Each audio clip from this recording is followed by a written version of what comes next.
नमस्कार, अमर उजाला .com पर आपका स्वागत है। आपके साथ मैं हूं आदर्श झा। इस वक्त देखिए, आज हम अमर उजाला पर आप लगातार संवाद कार्यक्रम देख रहे हैं। संवाद के मंच पर अलग-अलग हस्तियां आपके साथ जुड़ रही हैं और देश का कैसे विकास हो, अलग-अलग क्षेत्रों में किस तरीके से चीजें बेहतर हो रही हैं, उस पर बात हो रही है।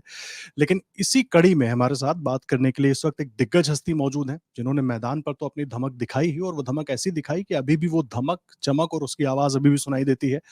लेकिन इसके अलावा सोशल मीडिया पर भी अपनी राय रखने के लिए, बेबाकी से अपनी राय रखने के लिए वो जाने जाते हैं और तमाम अलग-अलग चीज़ों पर खुलकर अपनी बात कहते हैं। और इस वक्त हमारे साथ वीरेंद्र सहवाग जी मौजूद हैं, जाने-माने क्रिकेटर हैं। बहुत स्वागत है सहवाग सर आपका। धन्यवाद। सबसे पहला सवाल मैं आपसे ये जानना चाहूँगा पहले तो, क्योंकि हम संवाद के कार्यक्रम में आज पहुँचे हैं। स्वर्णिम शताब्दी की ओर हमारा एक लाइन है, टैगलाइन है, उसको लेकर हम बात करते हैं। उसमें अलग-अलग क्षेत्र और खेल भी उसमें एक बहुत महत्वपूर्ण हिस्सा है, और इस वक्त हरियाणा में हम मौजूद हैं, गुरुग्राम में। किस तरीके से, क्या एस्पेक्ट्स आपको लग रहे हैं, और बदलाव जो चीज़ें हुई हैं, खास करके खिलाड़ियों के लिए हर क्षेत्र में, कैसे उसको देख रहे हैं और क्या कितना फ़ायदा होगा?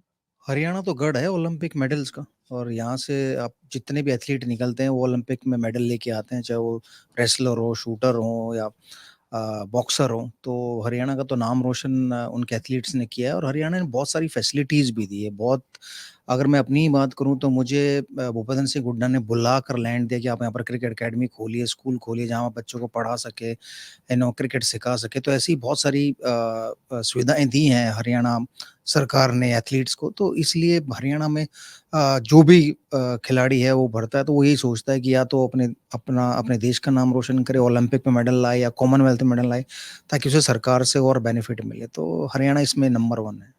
हरियाणा नंबर 1 है, और उम्मीद यही कि हरियाणा से और ज़्यादा से ज़्यादा खिलाड़ी निकलें। लेकिन अभी थोड़ा-सा मैं इस पर चर्चा कर लूँ, क्योंकि विनेश का जिस तरीके से मैच हुआ, उसको लेकर बहुत सारी बातें हुई। एक खिलाड़ी के तौर पर आप भी जानते हैं कि एक खेल के लिए क्या तैयारी होती है, कैसे की जाती है, बहुत अच्छे तरीके से आप समझते हैं, लेकिन उसको लेकर बहुत सारी बातें भी हुई। उसको किस तरीके से?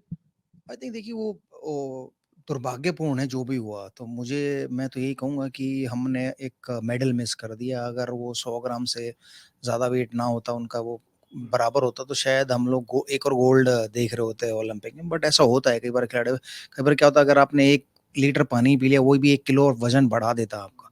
तो कहीं न कहीं वो थोड़ी चूक हुई थी, बट हम तो फिर भी खुश हैं क्योंकि वो हमारे लिए हमेशा हीरो ही रहेंगी। भले उन्हें मेडल मिला या ना मिला, बट लोगों को क्या है, उनका कहना है, क्योंकि जो एथलीट पिछले 4 साल में इतनी मेहनत करके विनेश फोगाट गई है, वो किसी ने नहीं देखा है। सिर्फ़ उनका वो ये कहा है कि उन्होंने ये कर दिया, वो कर दिया। वो गलत बात है। हमें तो खिलाड़ियों का प्रोत्साहन बढ़ाना चाहिए।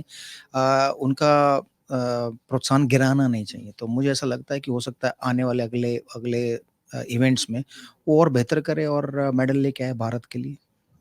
बात आप कह रहे हैं। अच्छा, एक चीज़, आपका 90 छक्कों का रिकॉर्ड है, और बहुत जल्दी सितंबर में सीरीज जब शुरू होगी, और रोहित शर्मा से काफ़ी उम्मीदें लग रही हैं कि शायद 84 के आसपास वो हैं, तो आप क्या उम्मीद कर रहे हैं और कैसे देख रहे हैं? मैं तो चाहूँगा पहले मैच में ही तोड़ दें मेरा 90 छक्कों का रिकॉर्ड, और रिकॉर्ड तो बनते ही टूटने के लिए है।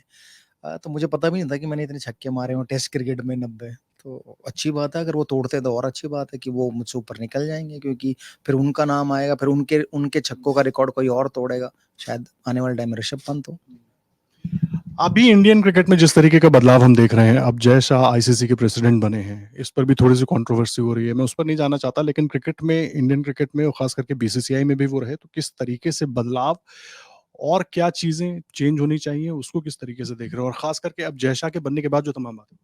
आई थिंक जैसा कि बनने के बाद फ़ायदा हमें ये हुआ कि हमको बहुत सारा जो टीवी राइट्स का रेवेन्यू आया वो बढ़ा है, बीसीसीआई का रेवेन्यू बढ़ा है, जो बहुत एक अच्छी बात है। और आईसीसी के चेयरमैन बनने के बाद और होगा कि ज़्यादा से ज़्यादा भारत को लाभ मिलेगा। और उनके टेन्योर में शायद हम लोग टी20 वर्ल्ड कप जीते हैं, काफ़ी सीरीज़ जीते हैं, तो वो भी एक पॉज़िटिव है। और वो प्लेयर प्रो हैं। जो प्लेयरों को कोई भी प्रॉब्लम हो, प्लेयरों को कुछ भी चाहिए होता है, तो वो खड़े होते हैं और वो सबसे पहले कहते हैं नहीं, प्लेयरों को ये देना चाहिए, रिस्पेक्ट बहुत करते हैं। तो वो एक अच्छा बदलाव देखने को मिला और उम्मीद करते हैं जो भी अगले आएँगे बीसीसीआई में वो ये इस पे ध्यान देंगे कि हम लोग इंडियन क्रिकेट को और आगे कैसे लेके जाएँ, कैसे और युवाओं को प्रोत्साहित करें ताकि वो क्रिकेट को खेले और अपना नाम कमाएँ, अपने देश का नाम कमाएँ। थैंक यू जी, हमसे बात करने के लिए। अमर उजाला से वीरेंद्र सहवाग बात कर रहे थे, खास बात और पूरी बातचीत और लंबी बातचीत आप सुन पाएंगे कुछ ही देर में अमर उजाला के संवाद के मंच पर। और देश और दुनिया की हर बड़ी खबर के लिए आप बने रहिए हमारे साथ। Thank you. अगर आप ये वीडियो YouTube पर देख रहे हैं तो हमारे चैनल को सब्सक्राइब करें और बेल आइकन को दबाना ना भूलें। अगर आप फेसबुक पर ये वीडियो देख रहे हैं तो हमारे पेज को लाइक करें।